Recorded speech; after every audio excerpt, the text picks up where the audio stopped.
place.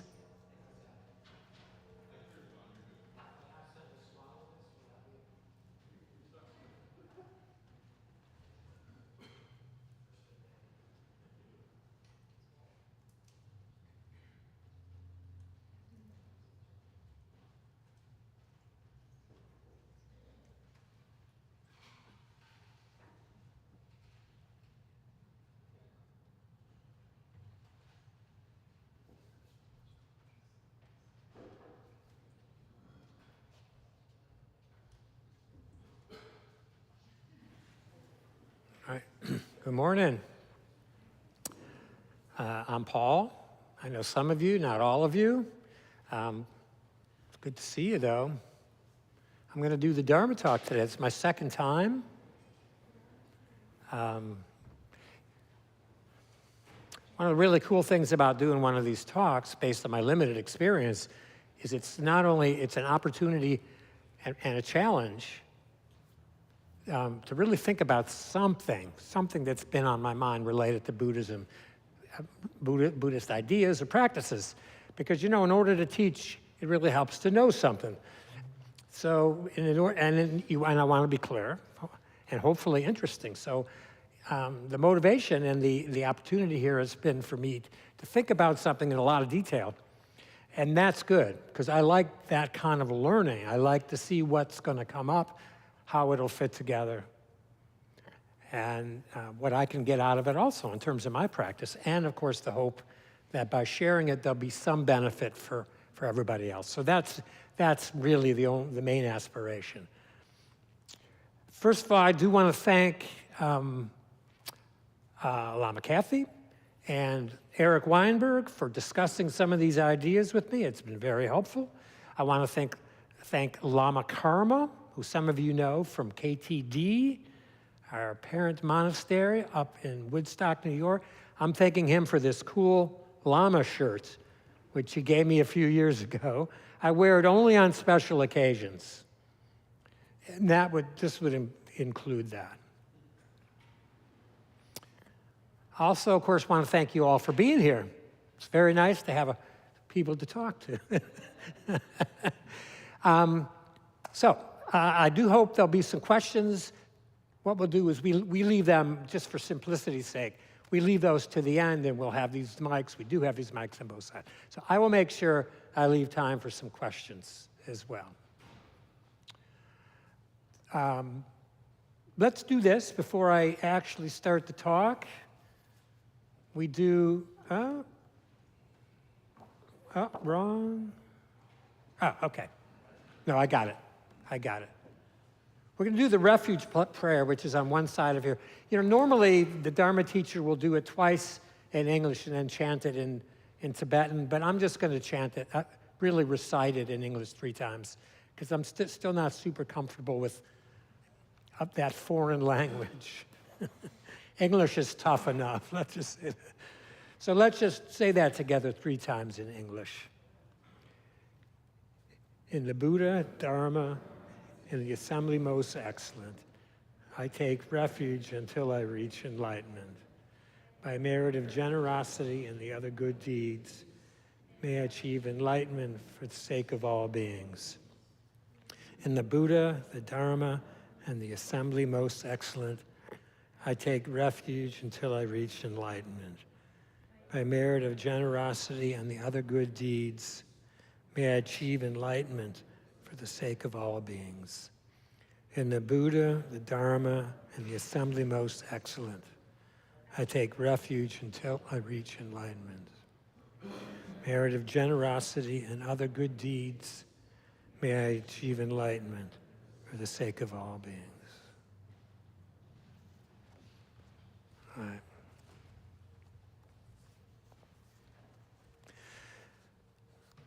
So I'm calling this talk Between Two Worlds. I'm calling it that because it's just how I started to think about this. And what I'm thinking about is the unique human situation of living not only as physical beings, biological beings in an ordinary world, but also living as spiritual beings in another way. And I've thought about this a lot because, it's a challenge. It's a challenge. It's full of opportunities. It's one of the things that makes being a human kind of cool and kind of special, but also treacherous if we're not careful. And the idea of Buddhist practice is to learn to be careful, to be mindful, to learn healthy, constructive means of doing things. So this is where I'm going with this. Okay, that's the start. So we'll see where this leads. So let's look at the two worlds.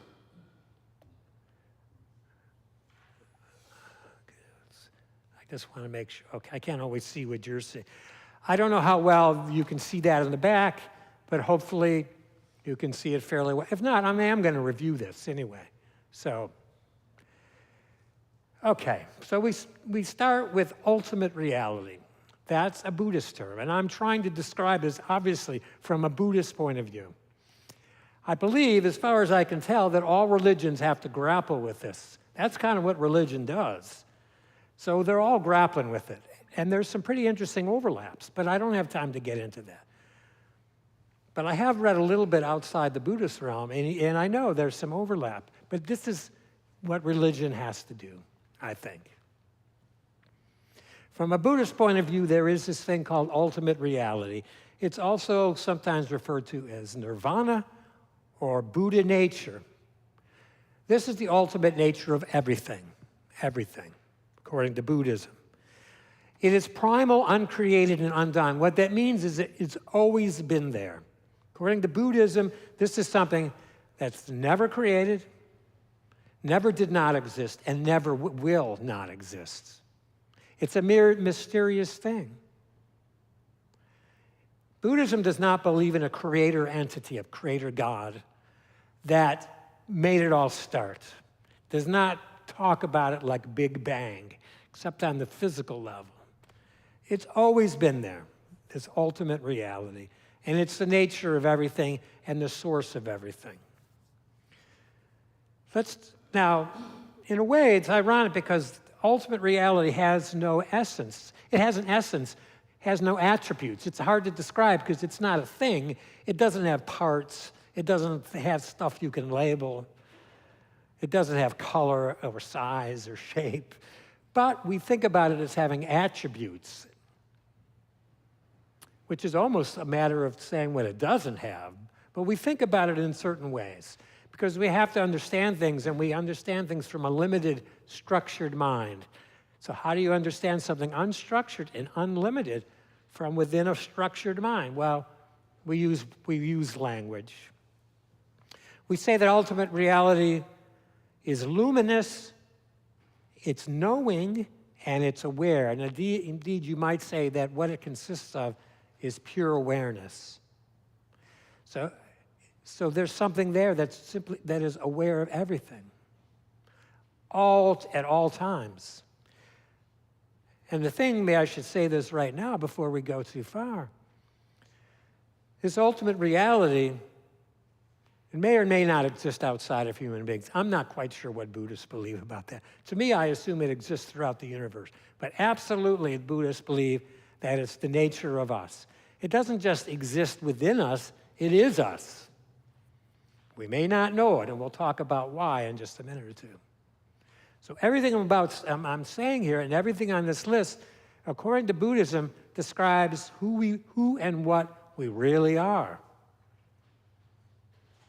So when we say luminous and knowing, it means we're always aware of things. We have awareness of what goes on around us. We have awareness of what's happening internally. It's empty. We are empty of form, empty of content, and empty of a self. We just are. It's pure. It's simple. And that's important. There's a simplicity to this that will contrast with the second world we're going to talk about. Buddhists believe that fundamentally there is nothing lacking in us. Now that is very different than some religions, especially religions that are more God-centered. like the ones that probably most of us grew up with, that say that we're lacking, maybe it's original sin, maybe it's our dark nature, says that we're missing something and we have to go outside of ourselves to get it. Now, Buddhism doesn't say that. Buddhism doesn't say that the people who believe that are wrong. We're respectful across the board. But what Buddhists say is everything that we are is everything that we need. We don't have to add anything. We don't even have to subtract anything, because there's nothing to subtract. All there is this pure essence. We just have to realize it, get to know it, work with it, understand it, and take it from there. And remove some obstacles that are blocking us from the view, and we'll get to that. Nothing lacking. Connection and integration means in the ultimate world, everything is one, everything is interconnected. There are no things. There's nothing that's not connected to everything else. In the ultimate realm, there is no time and there is no space. No space, no time. There's only, you could say, there's only here and there's only now in the ultimate realm.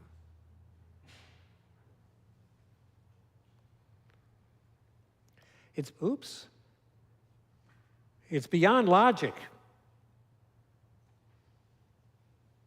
Let me make sure. It's beyond logic because this is a realm we can't figure out. We can't analyze it. We try because we have a human brain that wants to do that. There's the only way to know this and become familiar with ultimate reality is not to figure it out, but to meditate and notice. It's intuitive, it's experiential.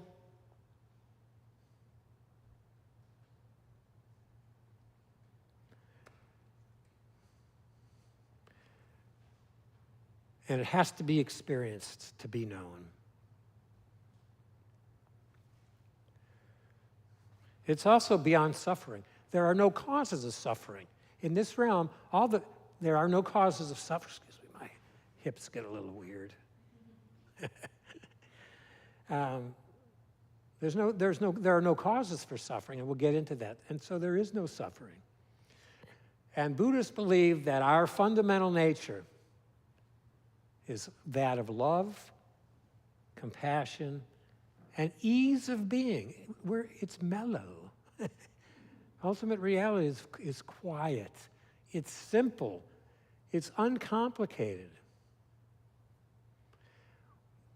Which is weird to think about, because you'd think it would be really complicated. And I suppose, but, well, we add the complications, and we'll talk about that.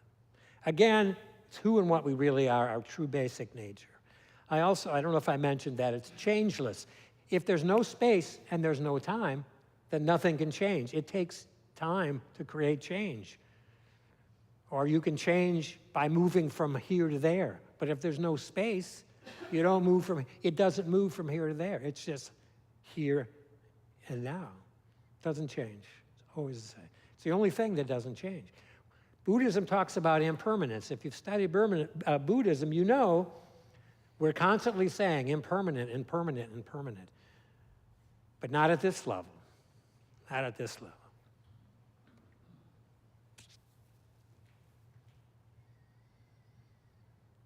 Okay, so keep in mind, according to Buddhism, this is what we are, this is our true self.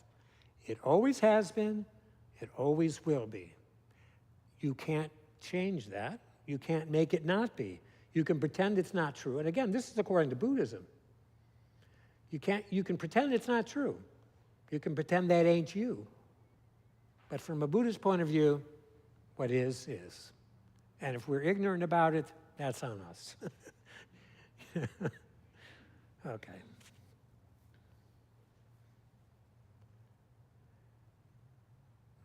So that's us. Now, as human beings, though, we often don't live day to day in conscious connection or relationship to the ultimate being, the ultimate essence.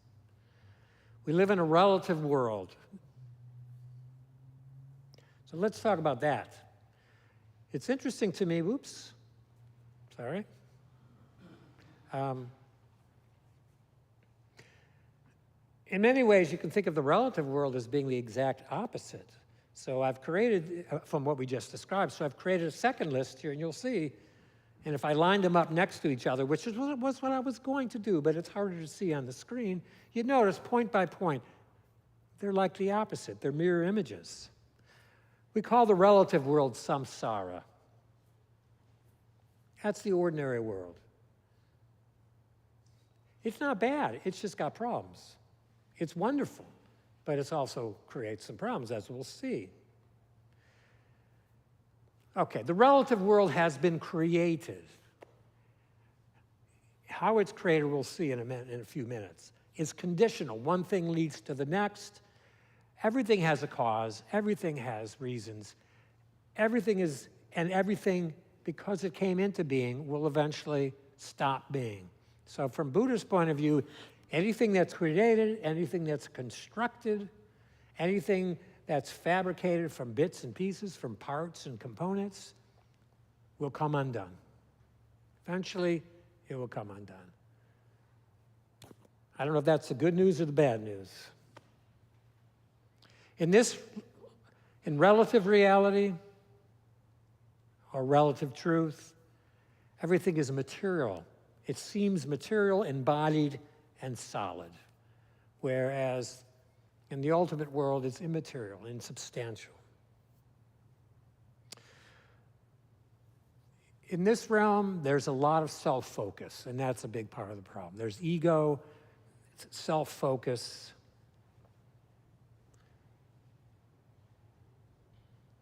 There's imperfection, there's struggle, there's a sense of lacking. Humans carry around an almost constant sense of something's missing. What's lacking? It's time-bound for sure. We live in a time-filled world, which is why we're always rushing around, checking our clocks. I left my watch at home. What do I do now? Impermanence, of course, is tied into all this because it's material and created. Everything's going to come undone, as I said. In this realm, we're analytical, logical. It's a left brain thing. We're always trying to sort things out. We're finding explanations. We're creating theories. We're forming opinions. We're dividing things up. In this realm, there can be plenty of happiness, but it's like everything else. It's fleeting. Also, in some world of samsara, we often have negative emotions, such as anger, anxiety, confusion, envy, tension, and as I said, a sense of longing that something's missing.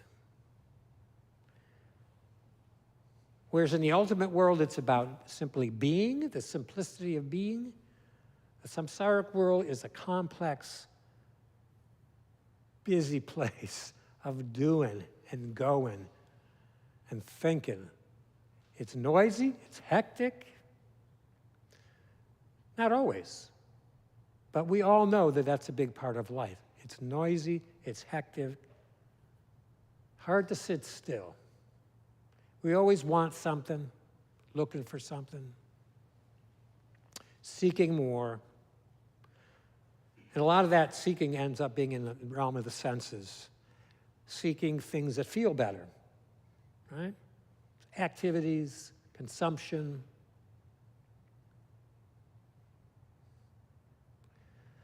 All right, so 2 realms. They seem to be very different, as if they were separated, as if almost they were on 2 sides of the universe. So I'm going to ask you this question. I can see if anybody wants to hazard a guess.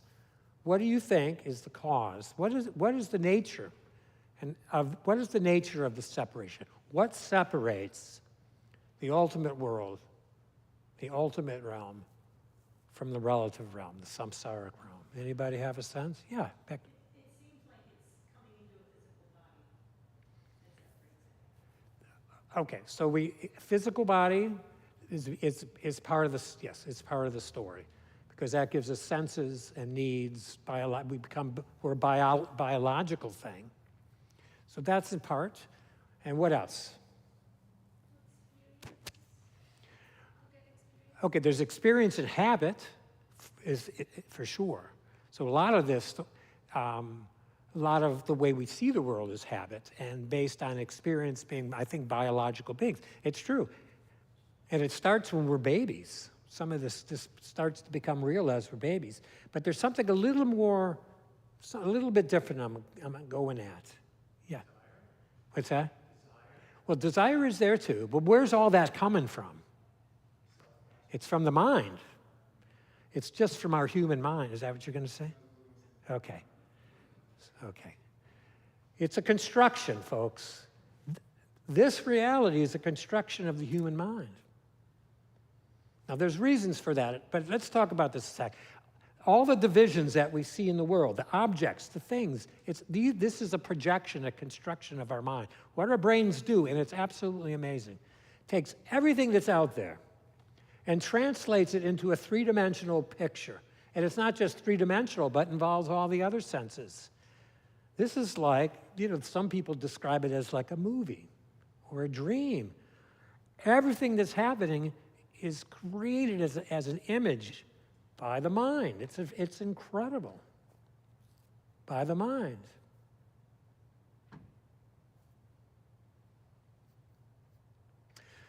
So there's a lot one could say about that, but I got to be careful about time. But the thing is, there is no real distinction between these two realms. The samsaric world, the world of samsara, is simply a projection of what is in our mind, that our mind creates. They can't be separated in a sense, because anything that is out there could be projected into the mind. So it's interesting. It's a fascinating thing. Now, some of you were saying, well, we have bodies, we're biological, so we're living in a world, and we live in a world where we have not only where we have to survive.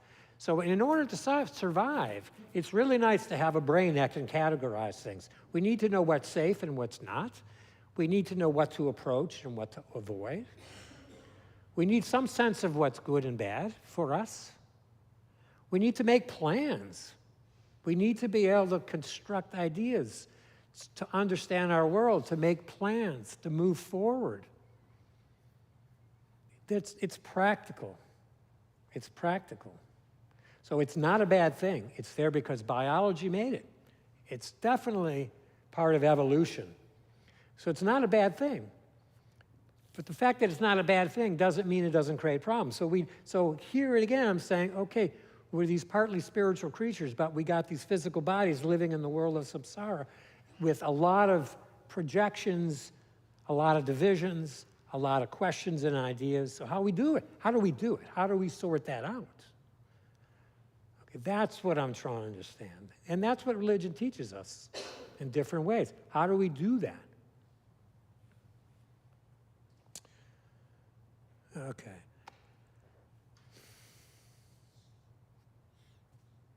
The way we do it in Buddhism is that's what we mean by Dharma.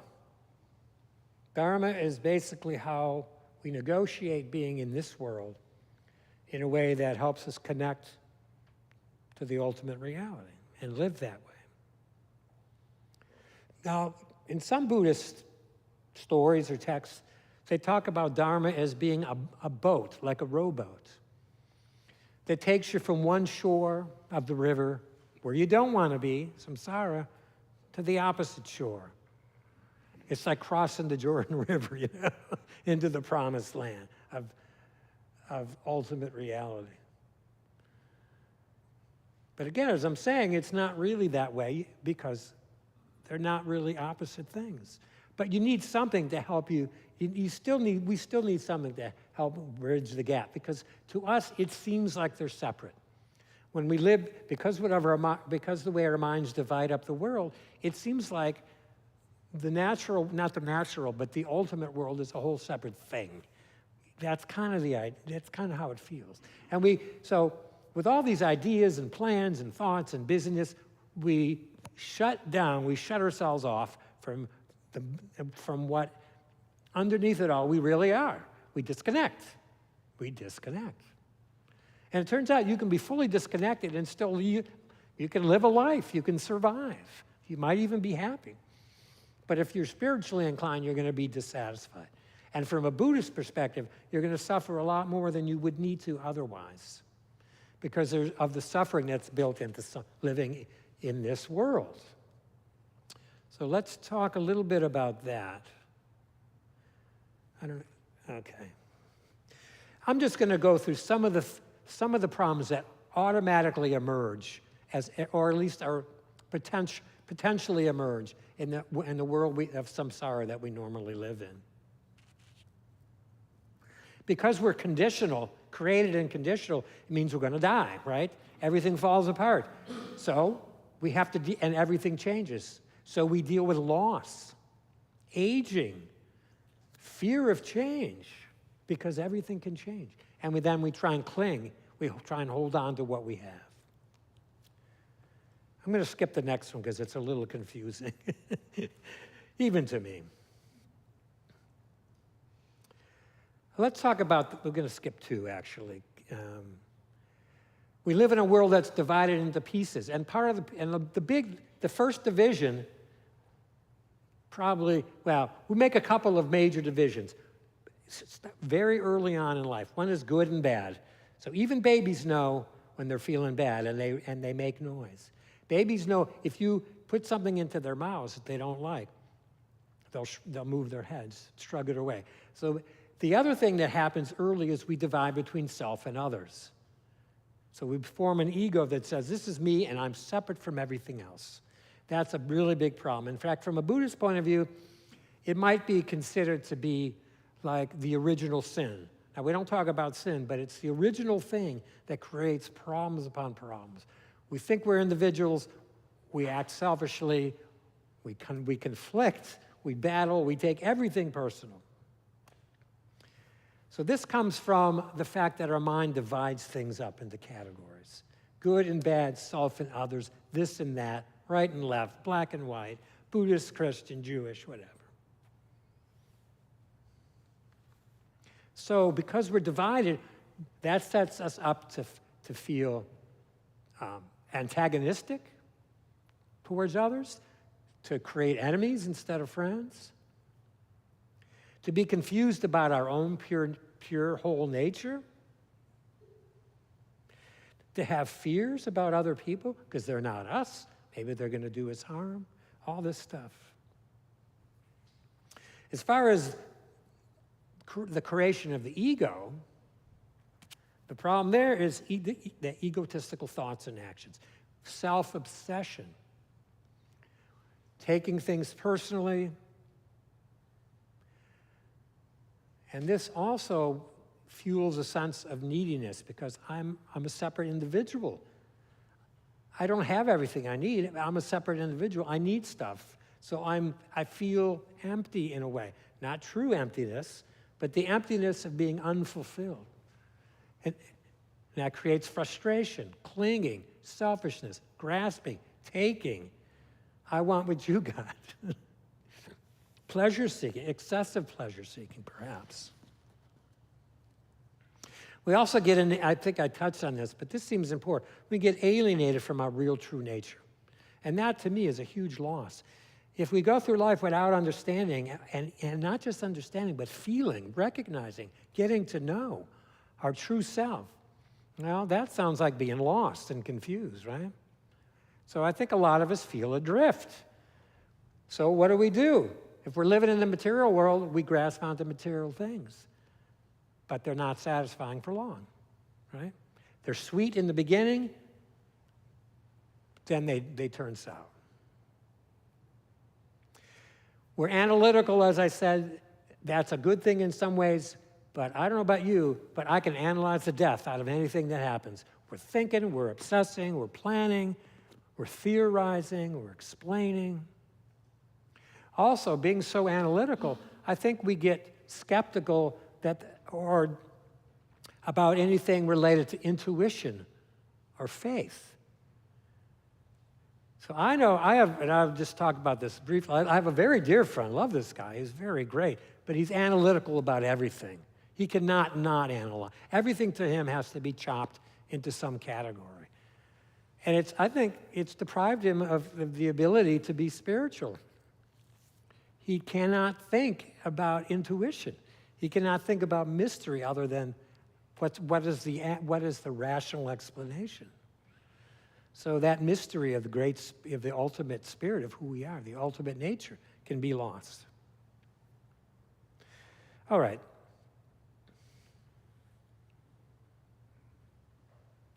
So, because we suffer, we do a lot to try and avoid suffering, and that can cause problems.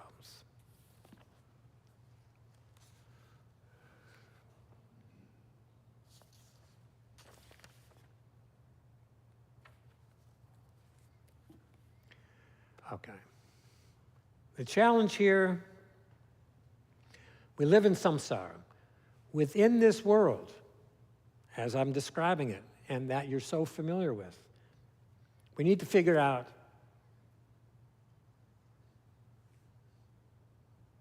how to get with our true self, how to understand that, how to get with it. And really how to deal with situations and realities that come up every single moment without getting too caught up in all these problems. It's a challenge. So I think about it in terms of conscious living in both realms at the same time, as if one was overlaid on the other, and both happening at the same time. And I'll give some examples.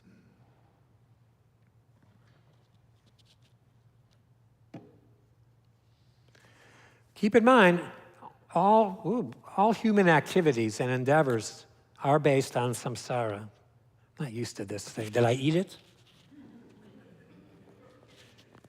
I told you we were greedy. There's a microphone.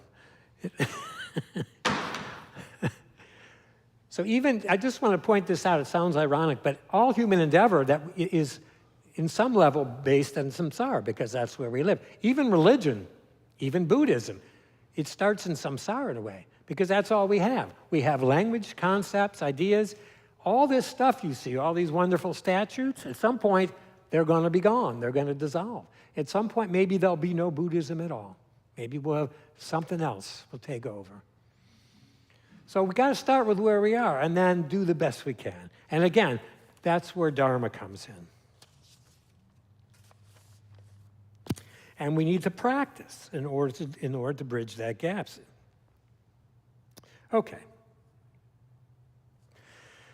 So what I want to talk about is some examples, and I've been thinking a lot about this and listening to some podcasts that have been helpful, is in the moment, how do we think about problems in a way that is informed, nourished, enlightened by our ultimate nature?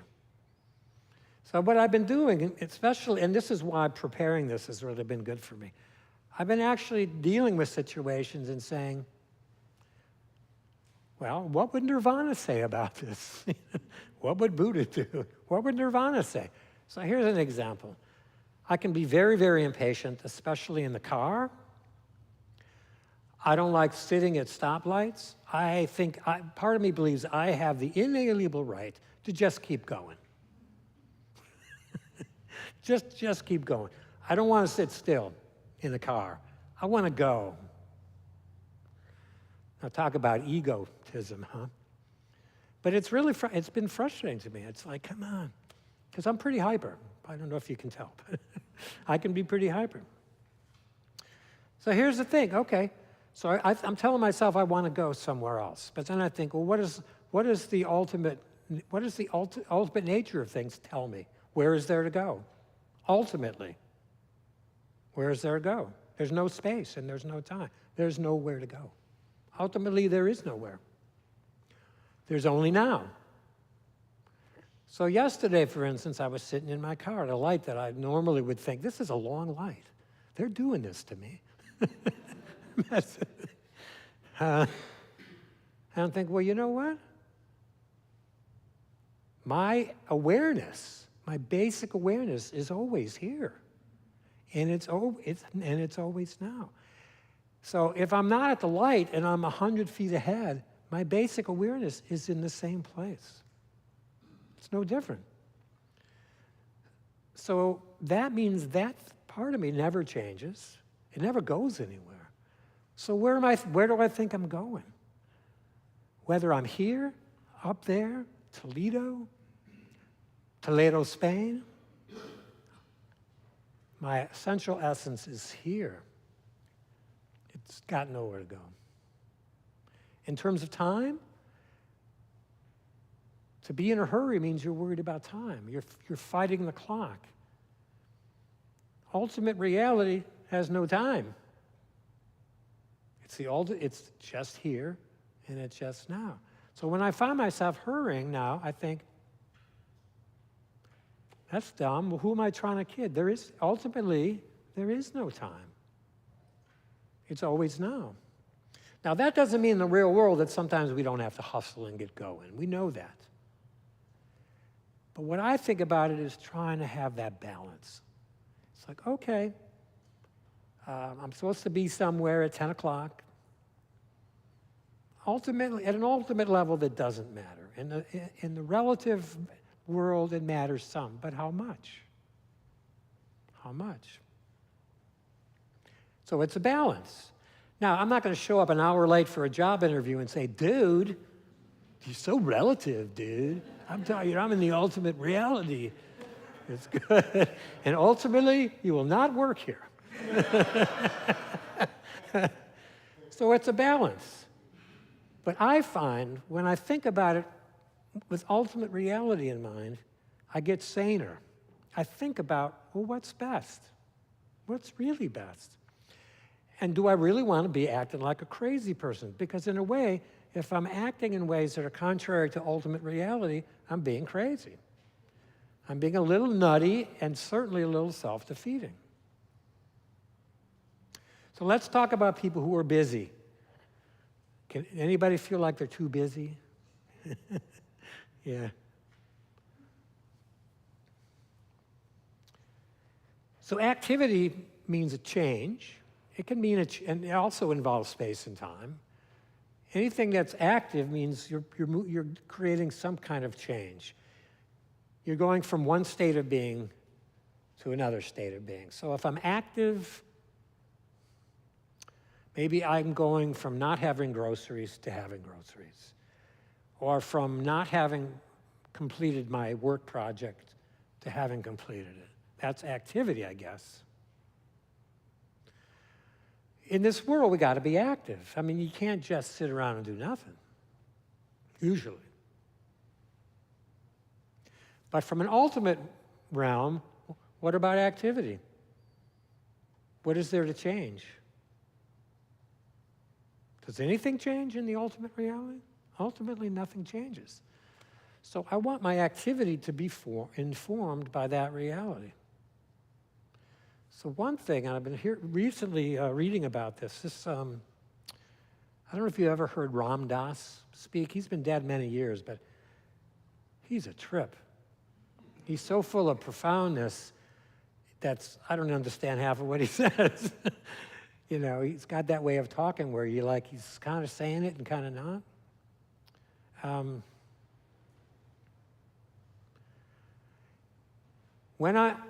I've been practicing this too, being active. So I'm mostly retired, but I have a part-time job where I write reports. I usually like writing reports. I'm a pretty good writer, and it's interesting. But sometimes I get stressed because the ideas won't come, or my fingers are getting older, and I try and type on this computer keyboard, and every 6 letters I make 7 mistakes somehow. You know, it's frustrating. So what I practice doing is just watching myself be active. When you're active, there is a part of you that's quiet, still, and is simply watching and aware. It's not active. It's because it's never active. At an ultimate level, there is no activity. It's changeless. It just is. But you can superimpose something. You can actually superimpose a sense of quiet watching. Because remember, the clear, vivid mind is aware of everything and just watches. So even right now, I could step back a little bit from what I'm doing mindfully and watch myself talk. Watch myself look around the room. Watch myself do whatever the heck I'm doing with my hands. Watch myself. So both are happening. It's that little thing that changes everything. But keep in mind, that present reality or material reality, samsara, the only difference between that and ultimate reality is that little shift. It's what the mind does. The mind is the only barrier, right? It's the barriers we create by thinking a certain way, looking at things a certain way. It's all here. It can all be changed. It's amazing. So we can focus on being and not just doing. And we can focus on sitting and not just moving. There's something in the mind that can always rest, no matter what you're doing. There's something, part in your mind, that can always sit, even if you're moving around, busy. But you have to pay attention to it.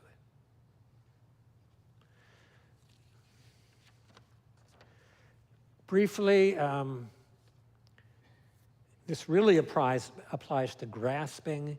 Grasping is based on the illusion that we're missing something. Now, in the material world, we need things. We do need food. We do need shelter. We got to get that. I mean, there are real needs that need to be met, of course. But we're grasping all the time. It's not just about needs. I think it's partly based on this false sense we have that we always need something. Always need something. You put a bowl of M&Ms, put it right here on my little table, I'd be eating M&Ms. It's like it's there and I need it. It's like somehow I think I need it. It's not there. The need is not there. So at a deep level, we don't need anything. So if you think about your needs, and if you let it be informed by the ultimate fact that you don't need anything, it puts everything in a different perspective. Most of what we think we need, we don't.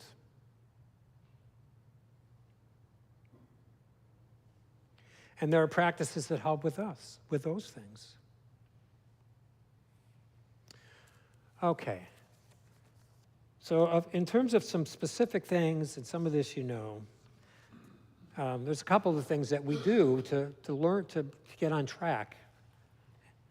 The first thing, of course, is meditation.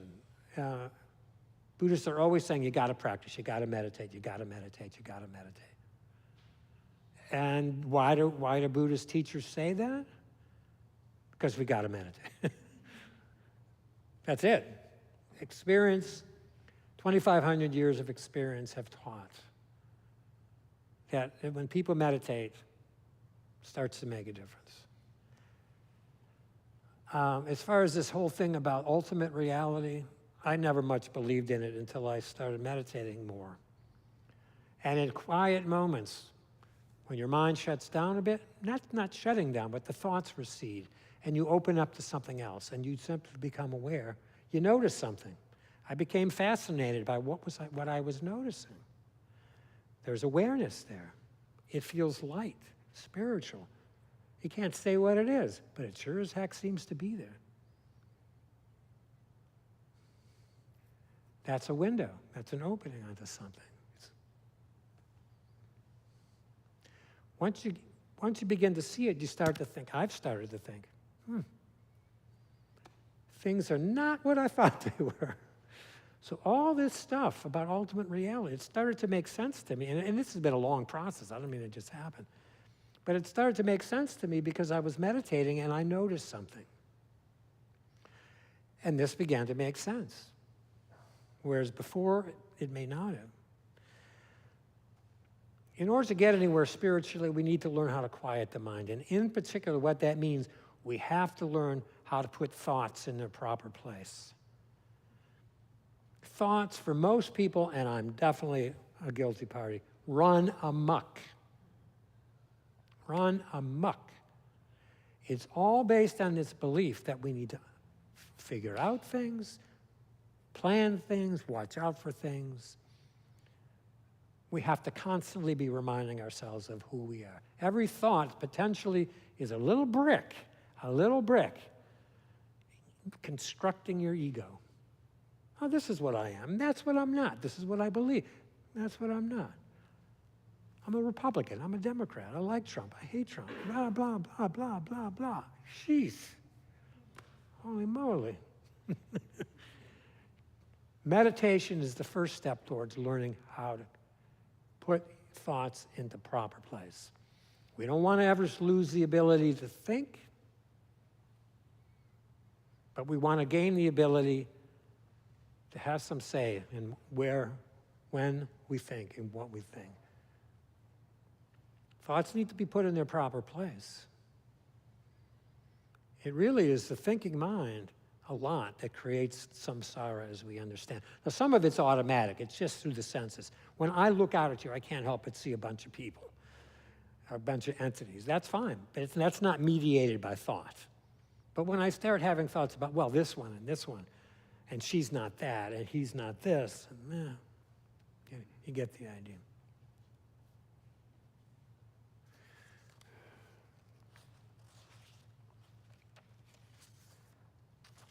It also helps to be aware of internal states, and meditation helps with that too.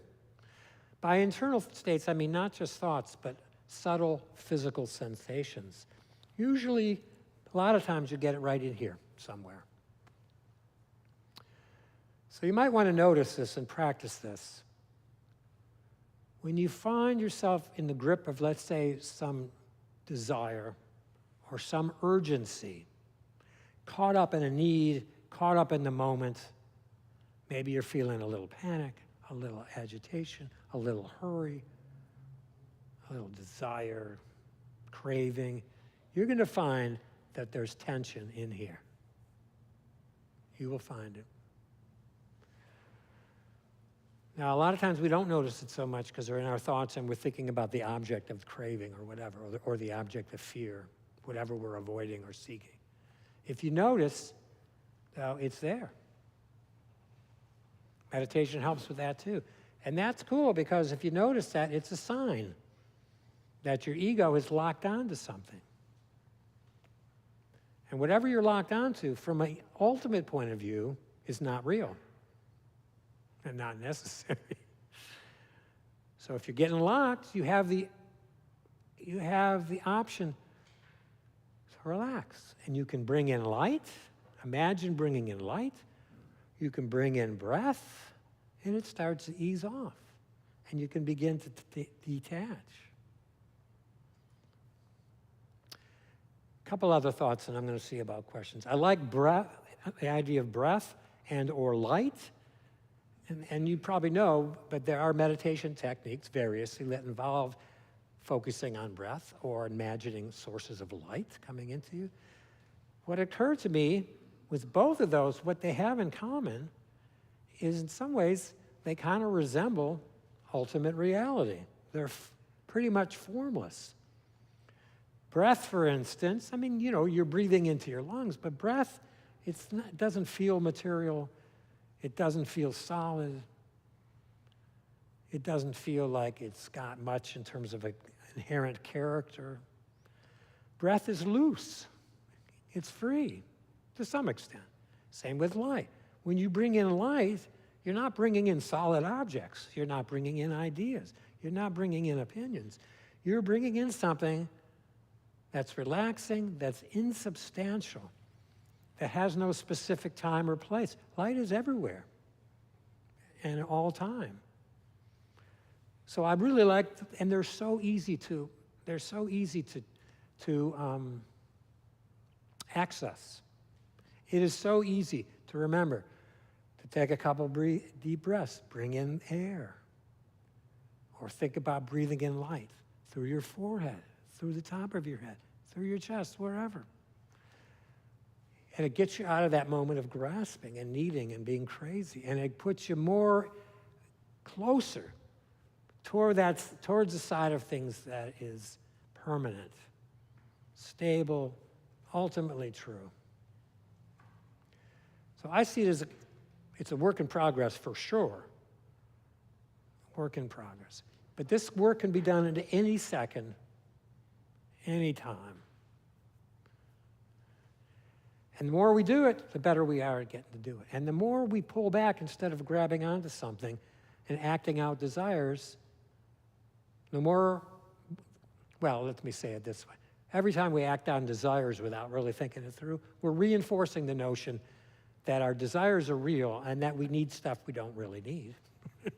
So we need to teach ourselves we don't need all that stuff, and we don't need to be doing all that stuff. The only way, I think, is to sometimes pull back and to rely, and I would say take refuge in the ultimate realm. In the ultimate realm. Take refuge in that. Because it's saying, hey, Paul, you don't need that stuff. Chill out, dude. You don't need all that stuff. You're worrying for nothing. You know, I mean, it doesn't really say that. That seems to be the lesson. Okay. All right, what I'm going to do then, since it's 20 after, I want to give 10 minutes to questions. If there aren't any, I could probably say a few more words, but I've said a lot of words, plus my knees are breaking. So we got mics on either side here. And remember, the main rule is don't ask me anything I can't answer. Hello. Thanks for this talk. It You're was welcome. really insightful. I'm wondering why in my case, being newer to the practice, Yeah. As you start to get these glimpses of ultimate reality from the perspective of conditioned or fabricated reality, it can be a little scary almost, even though it is, a place of ease and comfort. And I'm just wondering, one, if you could speak to why that is, and two, if you have any thoughts about working with that and overcoming it. Yeah, okay. I suspect it's an egoic thing, as it usually is, but just curious. Yeah. So it's interesting you bring up the fear involved with letting go. So from an ego's point of view, think about if you're an ego and you're completely characterized by all that stuff, all those attributes, can you hear me? Did I lose this thing? I don't like this thing. Okay, sorry. Bad. So from an ego point of view, the worst thing that you could imagine is to live in nirvana. What? No structure? No word, no thoughts? Nowhere to go? Nothing to do? What could be worse than that? The ego wants us to believe it's real. Because it's in charge, it makes plans. The ego wants us to think we need it because it's always figuring stuff out. If it weren't for the ego, who knows what would happen? And actually, we do need some planning and stuff, but the ego's saying, you need me, dude, else you're going to get swallowed by a tiger or run over by a truck, or you're going to starve to death, or all your desires will be fresh. I mean, it's there. To me, the best solution, it's not a solution, but one thing is to just keep meditating and really hang in there and make sure you're meditating somewhat every day. That to me is the easiest thing to do. And I suppose maybe what else might help is in terms of like what I've been trying to describe today about what ultimate reality is made of. See if there's anything in you that can connect with that as true. Even if part of you is saying, I don't know, you could ask yourself, does it seem at all possible or plausible that there is this realm of existence that's simply open, simple, quiet? Can you find any of that in yourself? That's what comes to mind. There might be other things. I also think and then I'll move on, but I think one way or another, all the Dharma practices are designed to get us into that world, that realm of ultimate reality, to break down the barriers and to clear out the clouds and the obstacles, obscurations. Every bit of Dharma practice is about that. So that's what I would do. And you know, I personally also, I like, there are some, and I don't have any specific recommendations, unfortunately, that I come to mind right now. I like reading about emptiness, especially emptiness of the mind, and thinking about that as a concept that might actually be real. So that's what I'm thinking. Thank you. Okay, yeah. Hey, Hello. I also wanted to say how amazing the talk was. They have last week's online, and oh, this was a few weeks ago. It might still be, I think it's on the YouTube channel. okay, I'll have to check that out. Yeah, And I I'd will love be to get charging you $100 for that. Yeah, I think they're all kept there, as far as I Nice. know. I wouldn't mind a handout of the stuff you had on the overhead too. You know, I don't have, if you want, what I can do is I can pull them back up and you can take pictures. That would be pretty Yeah, cool. I didn't make a handout. Yeah, I was way in the back. I couldn't read some of it Yeah. pretty well. But I wanted to share a small story about synchronicity that Yeah. that your presentation brought up. When you said, you know, the time, we're constrained by time. You know, oh, I left my watch at home. What am I going to do? I was like, wow, that's a synchronicity, because last night I had to take my roommate to the ER to get treated for something. She's okay. Good. But as soon as we got there, I realized I don't have my phone with me. What am I going to do? Yeah. So I just sat down in a quiet corner and started meditating. I did some breathing exercises to open up that channel to the divine, and just kind of sat there, and it was like 3 hours. It was Wow. amazing. You know, the That's cool. thing, oh, I want to, you know, text that person or, you know, look up this concept, but it's like, that's all on my phone. It forced me to be the observer, just watching the thoughts flow by, Sure. It's great. like clouds in the sky. You know, that's a good point. Yeah. And the Buddha became enlightened before the invention of the iPhone. I know, right? I'm not sure how that happened. No, I think it's a great example. Yeah, And he there's was on no- the yeah. U phone. What's that? He was on the U phone. Yeah.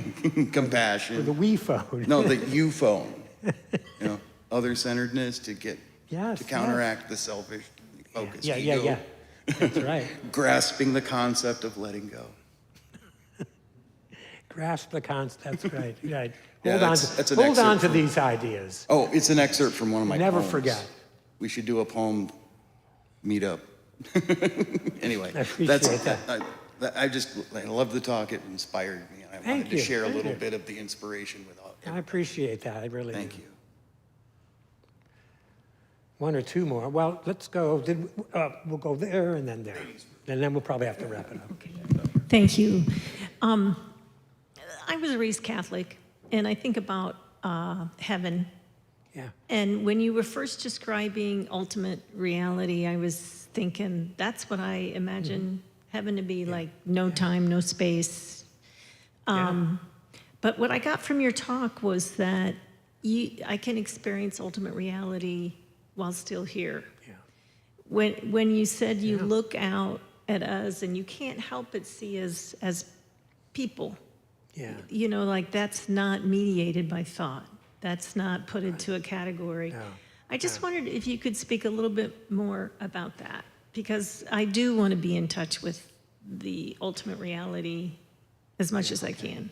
Well, I think the main thing is keep in mind that the mind is going to see things a certain way, and that's going to be automatic. And because there's so much going on all the time, there's so much to see and hear, think about, that's going to usually be the first thing that jumps out at you. That's going to be automatic. And so that, and if you want to sort of superimpose the nature of ultimate reality on any of that, that's going to take a little effort. That's not going to usually be the first thing. Now, I think for a truly enlightened being, they're always in that realm, even while they're in the real world. And I don't know how they do that or what that's like. But keep in mind that, so I think the idea is just to know it's not going to be your first instinct. It's not going to be the first thing to come up. That it's a lot of reminders that there's another way to look at this. And I think it's, again, from my point of view, in my recent experience, it's been particularly helpful when I'm in a situation where I'm uncomfortable, I'm feeling something that feels unnecessarily neurotic. And it helps me to think, well, maybe there, to know that there's another way to look at it. But anytime you remind yourself, you can look out and you can see people as people, but you can imagine pulling back and seeing something else, a bigger picture, whatever that is. It's a subtle feeling of maybe there's a little more glow to it, a little more simplicity and sweetness to it. It might be as simple as that. Thank you. Yeah, I hope it's as simple as that. I don't know. Okay. Okay, too off topic. Okay. Well, you wouldn't want to get me off topic. Thank you. Thank you. Okay, well, that's fine. It looks like it's 12:30, so. Thank you, everybody. I really appreciate you being here. I appreciate your attention, your questions. This is good. Okay, so in our tradition, we always dedicate merit. We believe there is merit that comes to us by participating in Dharma activities. We believe that it needs to be shared because everything is to be shared. So we'll just read this together in English. By this merit, may all attain omniscience. May it defeat the enemy, wrongdoing. From the stormy waves of birth, old age, sickness, and death, from the ocean of samsara, may I free all beings. The courageous Manjushri, who knows everything as it is, who also knows in the same way, and all the bodhisattvas that I may follow in their path. I completely dedicate all merit. Thank you. Thanks, Don.